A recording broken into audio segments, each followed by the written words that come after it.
online Manipur YouTube channel से बेंगबीरब ma'am पुनंगपु अमुक हन्ना तराम नोक्सरी यामना नुंगाइतब update अमखतंग थमजगे यौसंगी अरोइब Thabal नुमित्ता आइगे चही तरुक हेना नुंगसिनब नुपीदु फारगा लौखी मितैगी चन्नबी अमु ओइना सगाई इज्जत कननब लुहोंगनी हाइब माली मानदी यादे आइगे अमुक सियनसी हाइ मागी इमाना आइगोंदा सगाईगी इज्जतनी नंग अखोइबु इज्जत मंगहनबिगनु हाइना फोनदा हाइरई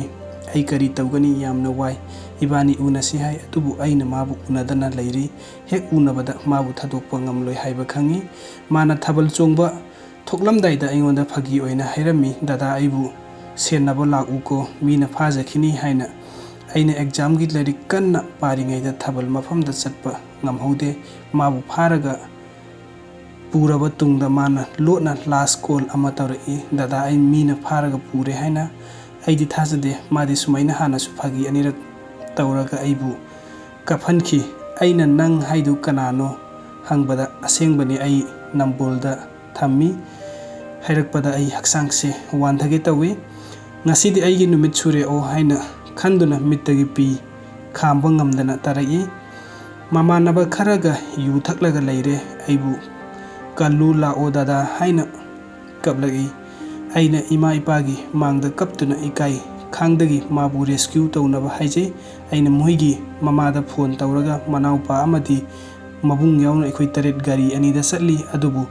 phone off tawkhibadagi thiba phangdana nongalam dai pung ahum adwaida ningba kaina halaki nongalaga thilakpa matamda mamaida phubagi dak tarai hai aigi ichan nupina moida chatlubada urakpani punsi se wai ai yumda matam khara yausang yauge haina tholakpani masu yausang tholakpani adubu madi aroibu oina tholakpa oiramne aigi punsi gi lambi da apam bana thalli hingdabadi yade hingkiba tai kawbadi ngamlaroi mapoksimagi sumaina kainagani khanglamlabadi maga aiga samna tirnaramgadabani khalagi yaujikta ma'am अदुगा अतोप वरी अम खक्तगा लिजरमगे आई पुंसीदा ख्वाइदगी पेन खिदबा नुमितुदे आई हौजिक इचानुपी अमा लैरे मा चाही अनि सुदा गाइरी आइबु आइगी नुपा अमदि मोइगी इमुंगसिंगना आइबु नमथाक तोबिकी आइना असेंगबा खंगलकपा मतमदा आई हौजिकी इचानुपी से 3 months रनिंग प्रेग्नेंट ओइबा मतमदा आइना मोइगी असेंगबा खंगलकी आई नुपा से नुपी लेरमले अदुबु माराइबा थीबा अमा मागी मचा नुपी से हेक उनबा नुमित्ता मागी नुपी अहल लैखिद्रे हाइ अंगांग दि 5 years old ओइरमी अदुबु आई करी तौनी हाइना खलक पा मतमदा आई इमुंगसी ना आइगी अंगांग एबोर्शन तौ याम हैरखी अदुगा इपामदा हलकु हाइना अदुबु आइना खलखी संसारसिदा लाक्त्रिबा इचासिना करी मारान लैबगे आइना माबु अवाबा तहनगद्रा खलगा इचासे संसारसिदा लाखनखी आइना आइगी नुपा यामना चांस पीकी फरे हौखिबसिंग हौखरे हाइना अदुबु आइगी नुपा नुपीदे यामना चोपा ओइरमी आइगा मागा खंगनरगा कोइनरगा लुहोंगबनी हौजिक लैमिनद्रे मासु दिल्लीदा लै नुपी अंगांग यामना कोइरकपगी आई